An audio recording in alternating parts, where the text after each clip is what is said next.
November 20న Maharashtra ఎన్నికలు, అదే నెల 13, 20వ తేదీల్లో జార్ఖండ్లో పోలింగ్. షెడ్యూల్ రిలీజ్ చేసిన ఈసీ రవిజీవ్ కుమార్ దేశవ్యాప్తంగా 48 అసెంబ్లీ, 2 లోక్సభ స్థానాలకు బై ఎలక్షన్లు. నవంబర్ 23న ఫలితాలు వెల్లడి. ఈవీఎంలను ఎవరు ట్యాంపరింగ్ చేయలేరు.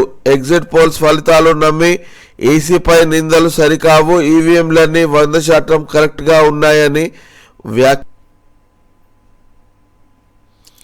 రాడార్ సెంటర్తో ఎలాంటి ముప్పుండదు, ప్రజలకు పర్యావరణానికి హాని జరగదు. రాజ్నాథ్ సింగ్. స్థానికులకు ఉద్యోగ ఉపాధి అవకాశాలు పెరుగుతాయి. దీని ఏర్పాటులో సీఎం రేవంత్ రెడ్డి చొరవ అభినందనీయం. దేశ రక్షణ విషయంలో రాజీ పడటం ఒత్తిళ్లకు వెనక్కి తగ్గబోమని వెల్లడి. వికారాబాద్ జిల్లా దామగుండంలో రాడార్ సెంటర్కు శంకుస్థాపన. హాజరైన కేంద్ర మంత్రి బండి సంజయ్, సీఎం రేవంత్ రెడ్డి. దామగుండంలో ఏర్పాటు చేసిన రాడార్ సెంటర్తో ఎలాంటి ముప్పు ఉండదని, పర్యావరణానికి ప్రజలకు ఎలాంటి హాని జరగదని కేంద్ర రక్షణ శాఖ మంత్రి రాజ్నాథ్ సింగ్ తెలిపారు. ఈ సెంటర్ ఏర్పాటుతో స్థానికులకు ఉద్యోగ ఉపాధి అవకాశాలు పెరుగుతాయని చెప్పారు. మంగళవారం వికారాబాద్ జిల్లా దామగుండం అటవీ ప్రాంతంలోని పోడూరు దగ్గర వెరీ లో ఫ్రీక్వెన్సీ రాడార్ సెంటర్కు కేంద్ర మంత్రి బండి సంజయ్, సీఎం రేవంత్ రెడ్డితో కలిసి రాజ్నాథ్ సింగ్ శంకుస్థాపన చేశారు. ఈ సందర్భంగా ఏర్పాటు చేసిన సభలో ఆయన మాట్లాడారు. రాజకీయాలు వేరు, దేశ భద్రత వేరు. దేశ భద్రత విషయంలో రాజకీయాలు చేయడం సరికాదు. రక్షణ రంగ పరికరాల తయారీలో హైదరాబాద్కు మంచి పేరు ఉంది. ఇప్పుడు ఏర్పాటు చేస్తున్న రాడార్ సెంటర్ కూడా దేశ భద్రతలో కీలకంగా మారనుంది. తద్వారా దేశ రక్షణలో తెలంగాణ భాగస్వామి అవుతుంది అని రాజ్నాథ్ సింగ్ అన్నారు. రాడార్ కేంద్రం ఏర్పాటుకు సహకరించిన రాష్ట్ర ప్రభుత్వానికి ప్రత్యేక కృతజ్ఞతలు తెలిపారు. ఈ విషయంలో సీఎం రేవంత్ రెడ్డి చూపిన కొరవ, చేసిన కృషి అభినందనీయమని కొనియాడారు. దేశ రక్షణ విషయంలో రాజకీయాలొద్దు, కొందరు కావాలనే రాడార్ సెంటర్పై అపోహలు సృష్టిస్తున్నారంటున్న సీఎం రేవంత్. దీనికి గత ప్రభుత్వం హయాంలోనే భూ బదలాయింపులు, నిధులు కేటాయింపులు. మా సర్కార్పై విమర్శలు సరికాదు. దేశ భద్రతా అంశాన్ని వివాదాస్పదం చేయొద్దని సూచన. దేశ రక్షణ విషయంలో రాజకీయాలు చేయొద్దని సీఎం రేవంత్ రెడ్డి అన్నారు. రాడార్ సెంటర్ విషయంలో కొందరు ప్రజల్లో అపోహలు సృష్టిస్తున్నారని మండిపడ్డారు. మంగళవారం దామగుండం రాడార్ సెంటర్కు శంకుస్థాపన అనంతరం ఏర్పాటు చేసిన సభలో సీఎం రేవంత్ మాట్లాడారు. రాడార్ కేంద్రానికి 2017లో అప్పటి ప్రభుత్వమే భూమి కేటాయించిందని, నిధులు కేటాయింపు సహా ఇతర నిర్ణయాలన్నీ అప్పట్లోనే జరిగాయని, సెంటర్ను ప్రారంభించాలని కేంద్రం కోరడంతో మేము కొనసాగించాం. ఇప్పుడు మా ప్రభుత్వంని విమర్శించడం సరికాదు అని బీఆర్ఎస్కు చురుకలంటించారు అంటూ ఒక వార్తను చూడవచ్చు. కేటీఆర్, మీ నాయన దగ్గర ఆందోళన చేయి. రాడార్ సెంటర్ ఏర్పాటుకు జీవో ఇచ్చిందే కేసీఆర్. ముఖ్యమంత్రి కిషన్ రెడ్డి.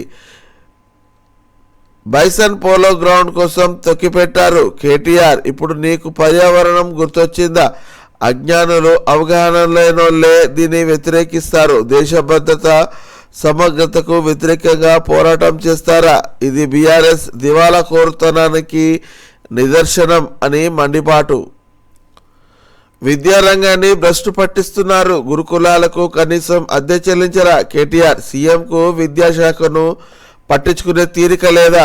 అద్దె, ఫీజు రియంబర్స్మెంట్, స్కాలర్షిప్ బకాయిలు చెల్లించాలి అని డిమాండ్. 1000 కోట్ల పెండింగ్లో పెట్టి సిగ్గు లేకుండా ట్వీట్ల. 10 ఏళ్లలో గురుకులాలకు సొంత బిల్డింగ్లు మీరెందుకు కట్టలేదు? కేటీఆర్ పై విరుచుకుపడ్డ మంత్రి పొన్నం ప్రభాకర్. పిల్లలతో రాజకీయాలు చేయొద్దని హితవు. బిల్డింగ్లకు తాళాలు వేస్తే క్రిమినల్ చర్యలు ఉంటాయని వార్నింగ్. అద్దె భవనంలో కొనసాగుతున్న గురుకులాలకు బిల్లులు పెండింగ్లో ఉంచి ట్వీట్లు చేయడానికి కేటీఆర్కు సిగ్గుండాలి అని మంత్రి పొన్నం ప్రభాకర్ ఫైర్ అయ్యారు. 10 ఏళ్లలో అధికారంలో ఉండి గురుకులాలకు సొంత బిల్డింగ్లు ఎందుకు కట్టలేదు అని ప్రశ్న. ఏపీకి వెళ్లాల్సిందే, ఐఏఎస్లకు తేల్చి చెప్పిన క్యాట్. వరదలతో ఇబ్బంది పడుతున్న ప్రజలకు సేవ చేయాలని లేదా అని నిలదీత. వాకాటి కరుణ, ఆమ్రపాలి, వాణిప్రసాద్, రొనాల్డ్ రాస్కు దక్కని ఊరట. డిఓపిటిని ఆదేశాలపై మధ్యంతర ఉత్తర్వులు ఇచ్చేందుకు నిరాకరణ. నేడు హైకోర్టులో లంచ్ మోషన్ పిటిషన్ దాఖలు చేయనున్న ఐఏఎస్లు. ఏ క్యాడర్కు కేటాయించిన ఐఏఎస్లు ఆ క్యాడర్లోనే పనిచేయాలని సెంట్రల్ అడ్మినిస్ట్రేటివ్ ట్రిబ్యునల్ తేల్చి చెప్పింది. తెలంగాణలో పనిచేస్తున్న ఏపీ క్యాడర్ ఐఏఎస్లు, ఏపీలో పనిచేస్తున్న తెలంగాణ క్యాడర్ ఐఏఎస్లు తమ సొంత క్యాడర్లో బుధవారం రిపోర్ట్ చేయాల్సిందేనని స్పష్టం చేసింది. దీంతో తమను ఏపీ క్యాడర్కు వెళ్లాలంటూ ఈ నెల 9న డిఓపిటి జారీ చేసిన ఉత్తర్వులను రద్దు చేయాలని క్యాట్ను ఆశ్రయించిన ఐఏఎస్ అధికారులకు ఊరట దక్కలేదు. తెలంగాణలో పనిచేస్తున్న ఏపీ క్యాడర్కు చెందిన Vakati Karuna, K Amrapali, A Vaniprasad, D Ronald Raj, G Srujana తమ సొంత క్యాడర్కు వెళ్లాలని ఈ నెల 9న డిఓపిటిని ఉత్తర్వులు జారీ చేసిన విషయం తెలిసిందే. గ్రూప్ 1 మెయిన్స్ కు లైన్ క్లియర్. ప్రిలిమ్స్ పై దాఖలైన పిటిషన్లు కొట్టివేసిన హైకోర్టు. అభ్యంతరాలపై నిపుణుల కమిటీ నిర్ణయం అంతిమమే వెల్లడి. ప్రిలిమ్స్ పై దాఖలైన పిటిషన్లను కొట్టివేసిన హైకోర్టు. గ్రూప్ 1 మెయిన్ క్యూ లైన్ క్లియర్ అయ్యింది. ఫిలిమ్స్లోని కొన్ని ప్రశ్నలపై పలువురు అభ్యర్థులు దాఖలు చేసిన పిటిషన్లను హైకోర్టు కొట్టివేసింది. అభ్యంతరాలకు నిపుణుల కమిటీ తీసుకున్న నిర్ణయాల్లో కోర్టు జోక్యం చేసుకోదని స్పష్టం చేసింది. సందేహాలున్న ప్రశ్నలపై కమిషన్ ఇచ్చిన సమాధానాలు సంతృప్తికరంగానే ఉన్నాయని పేర్కొంది. పాత నోటిఫికేషన్ ప్రకారమే పరీక్ష నిర్వహించాలన్న పిటిషన్ను అనుమతించలేమని స్పష్టం చేసింది. పాత నోటిఫికేషన్ను రద్దు చేసి 6 నెలల తర్వాత అభ్యర్థులు కోర్టు ఆశ్రయించడాన్ని తప్పుపట్టింది. గ్రూప్ 1 పోస్టుల భర్తీ నిమిత్తం 2022లో జారీ చేసిన నోటిఫికేషన్ ప్రకారమే పరీక్షలను నిర్వహించాలని, ప్రాథమిక కీలో తప్పులున్నాయని, వాటిని సవరించాలన్న అభ్యంతరాలను పట్టించుకోకపోవడాన్ని సవాల్ చేస్తూ పలువురు అభ్యర్థులు వేరే పిటిషన్లు దాఖలు చేశారు. వీటిపై మంగళవారం జస్టిస్ పుల్లా కార్తిక్ విచారణ చేపట్టి వాటిని కొట్టివేస్తూ తీర్పు వివరించారు అంటూ ఒక వార్తను చూడవచ్చు. వాయనాడ్ లోక్సభ బరిలో ప్రియాంక, కాంగ్రెస్ పార్టీ వెల్లడి. కాంగ్రెస్ పార్టీ ప్రధాన కార్యదర్శి ప్రియాంక వాడ్రా వాయనాడ్ లోక్సభ ఉప ఎన్నికల్లో పోటీ చేయనున్నారు. ఈ విషయాన్ని కాంగ్రెస్ పార్టీ మంగళవారం ఒక ప్రకటనలో తెలిపింది. వచ్చే నెల 13న వాయనాడ్ లోక్సభకు బైపోల్ జరుగుతుందని ఎన్నికల కమిషన్ ప్రకటించింది. ఇటీవల జరిగిన లోక్సభ ఎన్నికల్లో కాంగ్రెస్ నేత రాహుల్ గాంధీ రాయ్బరేలీ, వాయనాడ్ నుంచి పోటీ చేశారు. అయితే 2 చోట్ల ఆయన గెలుపొందారు. అయితే వాయనాడ్ సీటును వదులుకోవడంతో ఆ స్థానం ఖాళీగా ఉంది. ఈ సీటుకు బైపోల్ నిర్వహిస్తామని ఈసీ ఇటీవలే ప్రకటించింది. వాయనాడ్ లోక్సభ బైపోల్తో పాటు 14 రాష్ట్రాల్లోని 47 అసెంబ్లీ సీట్లకు కూడా నవంబర్ 13న ఎన్నికలు జరుగుతాయని ఈసీ తెలిపింది. ఇక ఉత్తరాఖండ్లోని కేదార్నాథ్ అసెంబ్లీ సీటు, నాందేడ్ లోక్సభ సీటుకు నవంబర్ 20న ఉప ఎన్నికలు నిర్వహిస్తారు. ఫలితాలను అదే నెల 23న ప్రకటిస్తారు అంటూ ఒక వార్తను కనపడుతుంది. అడ్మిషన్లు పొందిన స్టూడెంట్లకు ఇబ్బంది కలిగించాం, సుప్రీంకోర్టుకు తెలిపిన ప్రభుత్వం. నీట్ కౌన్సిలింగ్ ముగిసినందని ఇప్పటికే కోర్టు ఆదేశాలతో అడ్మిషన్లు పొందిన విద్యార్థులకు ఇబ్బంది కలిగించబోమని సుప్రీంకోర్టుకు తెలంగాణ ప్రభుత్వం తెలిపింది. దీంతో నీట్ కౌన్సిలింగ్ స్థానికత వ్యవహారంపై విచారణను కోర్టు నవంబర్ 2వ వారానికి వాయిదా వేసింది. వైద్య విద్య ప్రవేశాల్లో స్థానికతపై ఇటీవల రాష్ట్ర ప్రభుత్వం జీవో 33ను తీసుకొచ్చింది. నీట్కు ముందు 4 ఏండ్లు లోకల్గా చదవాలని లేదా నివాసం ఉండాలనే నిబంధనలు అందులో చేర్చింది. దీనిపై హైదరాబాద్కు చెందిన కల్లూరి నాగనరసింహ, అభిరామ్తో పాటు మరికొందరు హైకోర్టును ఆశ్రయించారు. విచారించిన హైకోర్టు విద్యార్థులకు సానుకూలంగా తీర్పు చెప్పింది. ఒక విద్యార్థి తెలంగాణలో నివాసం లేదా శాశ్వత నివాసి అని నిర్ధారించడానికి మార్గదర్శకాలు, నిబంధనలు రూపొందించాలని స్పష్టం చేసింది. వాటి ఆధారంగానే స్థానికత కోటా వర్తింపజేయాలని ఆదేశించింది. ఆ ఆదేశాలను సవాల్ చేస్తూ తెలంగాణ ప్రభుత్వం గత నెల 11న సుప్రీంకోర్టును ఆశ్రయించింది అనే సంగతి ఇక్కడ చూడొచ్చు. హైడ్రా ఏర్పాటును తప్పుపట్టలేం, ఆ అధికారం ప్రభుత్వానికి ఉంది అంటున్న హైకోర్టు. ఎఫ్టీఎల్ బఫర్ జోన్ల రక్షణకు చర్యలు తీసుకోవాలని సుప్రీం కూడా చెప్పింది. అధికారులు చర్యల నిబంధనలకు లోబడే ఉండాలని వ్యాఖ్య. హైడ్రాకు వ్యతిరేకంగా దాఖలైన పిటిషన్లపై విచారణ. Hyderabad disaster response and asset monitoring and protection agency ఏర్పాటును తప్పుపట్టలేమని హైకోర్టు తేల్చి చెప్పింది. హైడ్రా ఏర్పాటు జీవో 99 హైడ్రా చర్యలు సవాల్ చేస్తూ దాఖలైన వేర్వేరు వ్యాజ్యాలపై హైకోర్టు మంగళవారం విచారణ చేపట్టింది. హైడ్రాను ఏర్పాటు చేసే అధికారం రాష్ట్ర ప్రభుత్వానికి ఉందని స్పష్టం చేసింది. నిజాం కాలంలోని రెవెన్యూ చట్టాన్ని పరిశీలిస్తే చెరువులు, కుంటలు రక్షణకు తీసుకోవాల్సిన జాగ్రత్తలు ప్రభుత్వానికి ఉన్న అధికారాలు స్పష్టమవుతాయని పేర్కొంది. ఆ చట్ట ప్రకారం ఏ రెవెన్యూ అధికారి అయినా ఎప్పుడైనా సర్వే చేయొచ్చని చెప్పింది. ఈ వ్యవహారాల పర్యవేక్షణకు అధికారిని నియమించే అధికారం కూడా ప్రభుత్వానికి ఉందని, ఈ క్రమంలో హైడ్రా ఏర్పాటు జరిగిందని తెలిపింది. నిజాం కాలం నాటి రెవెన్యూ చట్టం ప్రకారం నోటీసు కూడా జారీ చేయాల్సిన అవసరం లేదని, ఎఫ్టీఎల్ బఫర్ జోన్లో సర్వే చేసిన అక్కడే ఉండే నిర్మాణాలు అక్రమమని కూల్చివేసే అధికారం ఉంటుందని తెలిపింది. ఆనాటి రెవెన్యూ చట్టానికి అనుగుణంగానే ఇరిగేషన్ చట్టం కూడా రూపొందించిందని వివరించింది.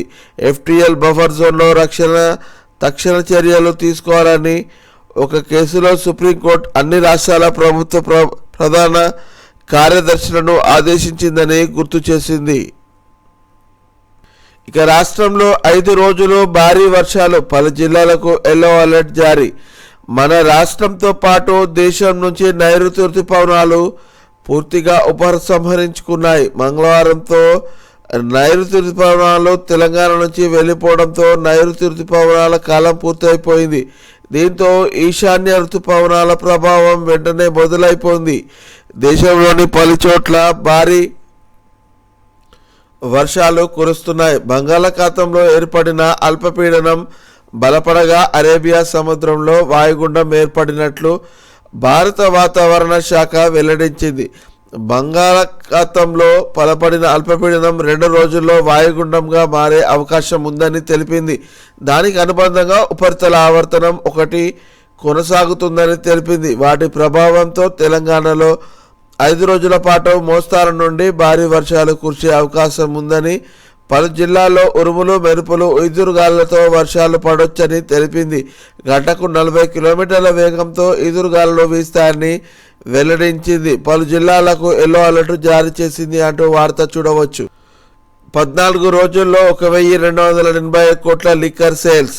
గతేడాదితో పోలిస్తే 13% పెరిగిన సేల్స్. రాష్ట్ర వ్యాప్తంగా లిక్కర్ సేల్స్ భారీగా పెరిగాయి. గత ఏడాదితో పోలిస్తే ఈ ఏడాది అక్టోబర్లో మద్యం అమ్మకాలు 13% ఎక్కువగా జరిగాయి. గత ఏడాది అక్టోబర్ 1 నుండి 14 వరకు 1140.94 కోట్ల లిక్కర్ సేల్ జరగగా, ఈ ఏడాది 14 రోజుల వ్యవధిలో 1285.16 కోట్ల సేల్స్ అయ్యాయి. ఇందులో లిక్కర్ 11,03,614 కేసులు, బీర్లు 20,63,350 కేసులు అమ్మకాలు జరిగాయి అంటూ వార్త చూడవచ్చు. పార్టీ లైన్ దాటితే చర్యలు తప్పవు, ఎంత సీనియర్ అయినా ఉపేక్షించాం పీసీసీ చీఫ్ మహేష్ గౌడ్. ఎంత సీనియర్ లీడర్ అయినా పార్టీ లైన్ దాటితే ఉపేక్షించేది లేదని పీసీసీ చీఫ్ మహేష్ కుమార్ గౌడ్ స్పష్టం చేశారు. కాంగ్రెస్ హైకమాండ్ సుప్రీం అని తేల్చి చెప్పారు. నేతల మధ్య సమన్వయం లోపం ఉంటే సహించేది లేదని, ఏ స్థాయి లీడర్ అయినా కార్యకర్తలందరినీ కలుపుకొని వెళ్లాల్సిందే అని అన్నారు. గాంధీ భవన్లో మెదక్, ఆదిలాబాద్ ఉమ్మడి జిల్లాల నేతలతో మంగళవారం ఆయన సమావేశమయ్యారు. ఈ సందర్భంగా వారికి స్ట్రాంగ్ వార్నింగ్ ఇచ్చారు. స్థానిక సంస్థల ఎన్నికలతో పాటు కరీంనగర్ గ్రాడ్యుయేట్ ఎన్నికల్లోనూ కాంగ్రెస్ను గెలిపించే బాధ్యత పార్టీ నేతలదే అని ఎంపీలు, ఎమ్మెల్యేలు, నియోజకవర్గ ఇన్ఛార్జీలు పార్టీ కార్యకర్తలతో సమన్వయం చేసుకోవాలి. ప్రతి ఒక్కరూ క్రమశిక్షణ పాటించాల్సిందే. ఇందుకు ఎవరికి ఎలాంటి మినహాయింపులు ఉండవు. కష్టపడి పనిచేసే వారికే మంచి భవిష్యత్తు ఉంటుంది అంటూ ఒక వార్తను చూడవచ్చు. నేడు ఢిల్లీకి సీఎం, పీసీసీ చీఫ్. రేపు సిడబ్ల్యూసీ మీటింగ్కు హాజరు. మంత్రివర్గ విస్తరణపై చర్చించే అవకాశం. ఢిల్లీలో గురువారం జరిగే కాంగ్రెస్ వర్కింగ్ కమిటీ సమావేశంలో పాల్గొనేందుకు CM Revanth Reddy, PCC chief Mahesh Kumar Goud బుధవారం సాయంత్రం హైదరాబాద్ నుండి బయలుదేరనున్నారు. అలాగే సిడబ్ల్యూసీ సభ్యులు దామోదర రాజనరసింహ, వంశీచంద్ రెడ్డి కూడా ఈ సమావేశానికి హాజరు కానున్నారు. ప్రధానంగా మహారాష్ట్ర, జార్ఖండ్ ఎన్నికల్లో పై మీటింగ్లో చర్చించనున్నారు. ఈ సందర్భంగా కాంగ్రెస్ అగ్రనేతలు సోనియా, రాహుల్ గాంధీ, ప్రియాంక, మల్లికార్జున ఖర్గే, సీఎం రేవంత్, మహేష్ కుమార్ గౌడ్ కలిసే అవకాశం ఉంది. మహారాష్ట్ర, జార్ఖండ్ ఏఐసిసి అబ్జర్వర్లుగా బట్టి ఉత్తమ్ సీతక్క, కాంగ్రెస్లో national general secretary KC Venugopal ఉత్తర్వులు. వచ్చే నెలలో జరగనున్న మహారాష్ట్ర, జార్ఖండ్ రాష్ట్రాల అసెంబ్లీ ఎన్నికలకు ఏఐసిసి అబ్జర్వర్లు, స్టేట్ ఎలక్షన్ సీనియర్లు, కోఆర్డినేటర్లను కాంగ్రెస్ పార్టీ నియమించింది. ఇందులో తెలంగాణ డిప్యూటీ సీఎం బట్టి విక్రమార్క, మంత్రులు ఉత్తమ్ కుమార్ రెడ్డి, సీతక్కకు చోటు కల్పించింది. ఈ మేరకు మంగళవారం Congress party national general secretary KC Venugopal ఉత్తర్వులు రిలీజ్ చేశారు. పార్టీ చీఫ్ మల్లికార్జున ఖర్గే ఆదేశాల మేరకు పార్టీ సీనియర్ నేతలకు మహారాష్ట్ర, జార్ఖండ్ ఏఐసిసి అబ్జర్వర్గా బాధ్యతలు అప్పగించినట్లు ఆయన తెలిపారు. ఒక వార్తను చూడొచ్చు. ఆలయాల్లో ఆన్లైన్ సేవలు, అభిషేకాల నుండి అర్జిత సేవల వరకు ముందస్తు బుకింగ్లు. ప్రముఖ ఆలయాల్లో ఆన్లైన్ సేవలపై ప్రభుత్వం కసరత్తు. రాష్ట్ర వ్యాప్తంగా 39 ఆలయాల్లో అందుబాటులోకి తేవాలని నిర్ణయం. రాష్ట్ర వ్యాప్తంగా ఉన్న ప్రముఖ ఆలయాల్లో సేవలను భక్తులకు మరింత చేరువ చేసేందుకు ప్రభుత్వం చర్యలు చేపట్టింది. ఇందులో భాగంగా ముఖ్యమైన సేవలను ముందస్తుగా బుక్ చేసుకునేందుకు ఆన్లైన్ సిస్టమ్ను అందుబాటులోకి తేనుంది. ఆలయాల్లో భక్తుల రద్దీ, క్యూ లైన్లను తగ్గించేందుకు ఈ మేరకు చర్యలు చేపట్టింది.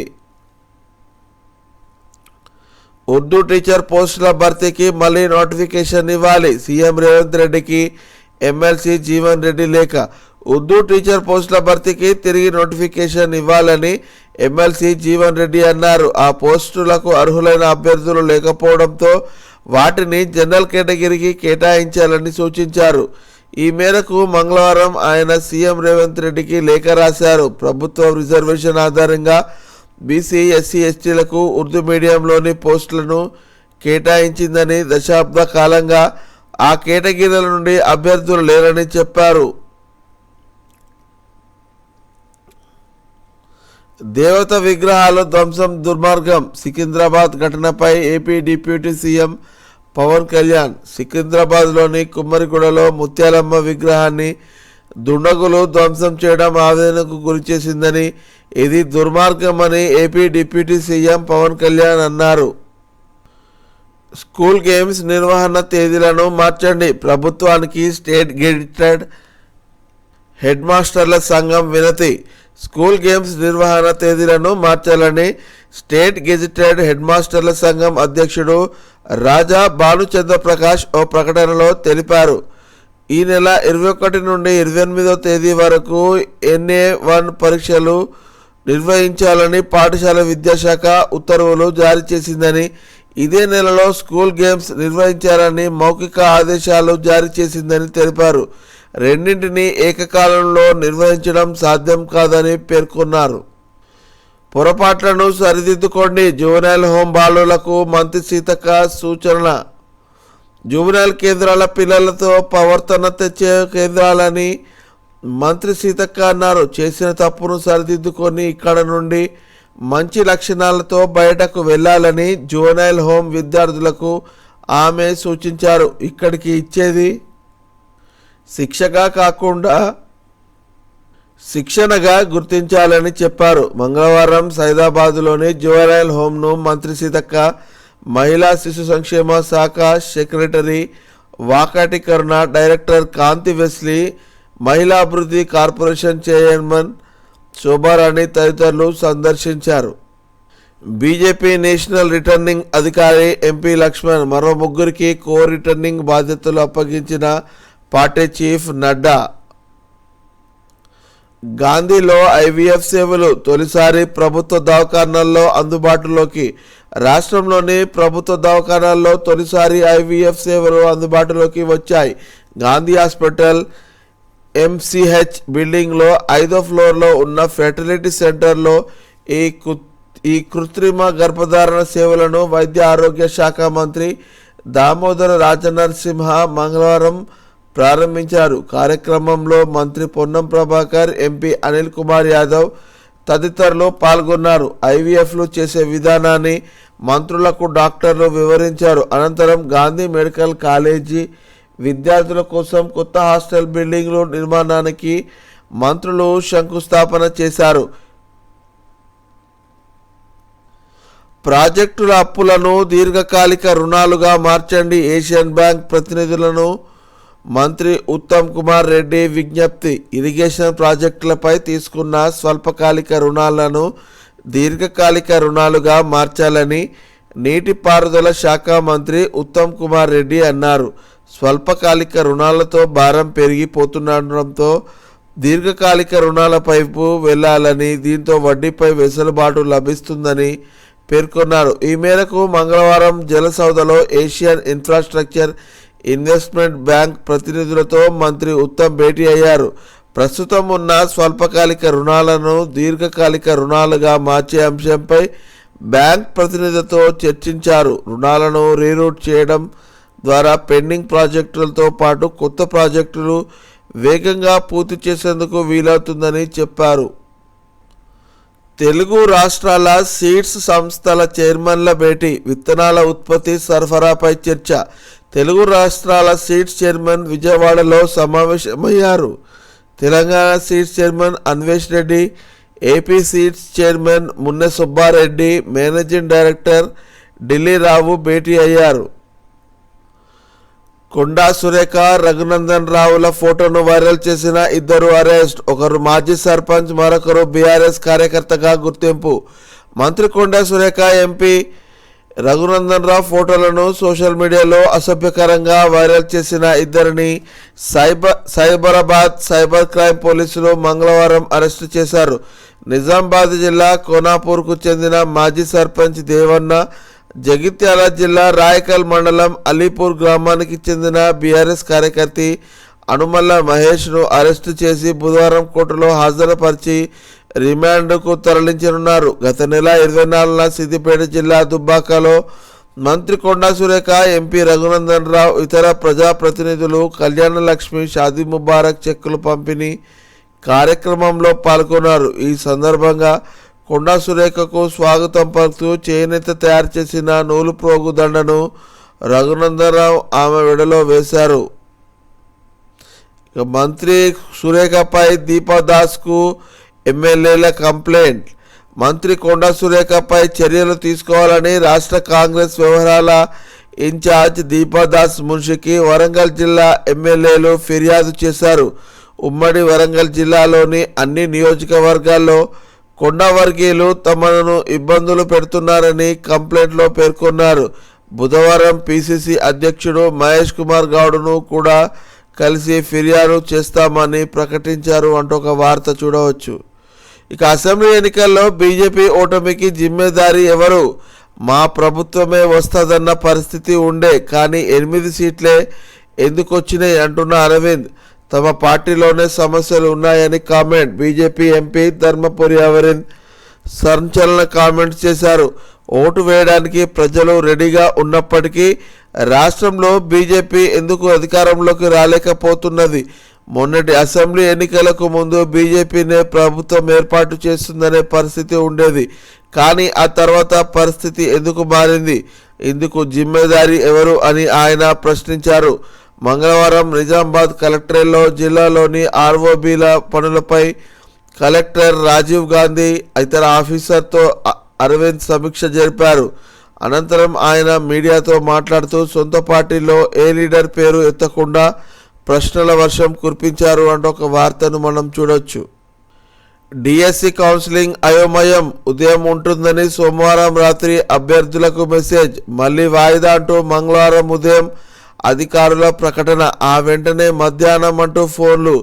గందరగోళానికి గురైన అభ్యర్థులు అర్ధరాత్రి వరకు జిల్లాలో కొనసాగిన కౌన్సిలింగ్. టీచర్ పోస్టింగ్ల కోసం అధికారులు నిర్వహించిన డిఎస్సి కౌన్సిలింగ్ ప్రక్రియ అభ్యర్థులను అయోమయానికి గురిచేసింది. డిఎస్సి కౌన్సిలింగ్ ఉందంటూ ఒకసారి వాయిదా అంటూ మరొకసారి మళ్ళీ కౌన్సిలింగ్ ఉంటుంది అంటూ ఇంకోసారి ఉత్తర్వులు ఇవ్వడంతో వారంతా తీవ్ర ఆందోళనలకు గురి అయ్యారు.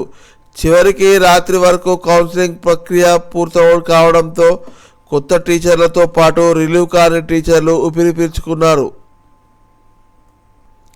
గుమ్మడికాయ వాడక ముందే గూడు శిథిలమైంది. గృహప్రవేశం చేసిన 6 రోజులకే హైడ్రా కూల్చివేత. నేటికి ఇంటి శిథిలాల వద్దే తచ్చాడుతున్న బాధితుడు.